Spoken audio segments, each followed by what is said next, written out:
Why do we say bless you after sneezing? Bless you! Some said it is to stop our soul from escaping.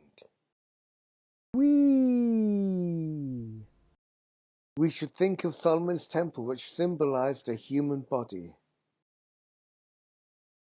Cherubim statues, Ark of the Covenant, veil, lampstands.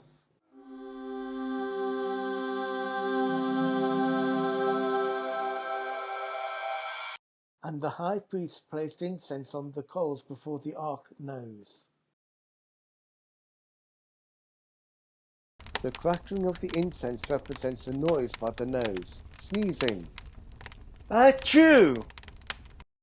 The high priest would then say a prayer, representing saying bless you. The white smoke is the soul of the temple body stopped from escaping.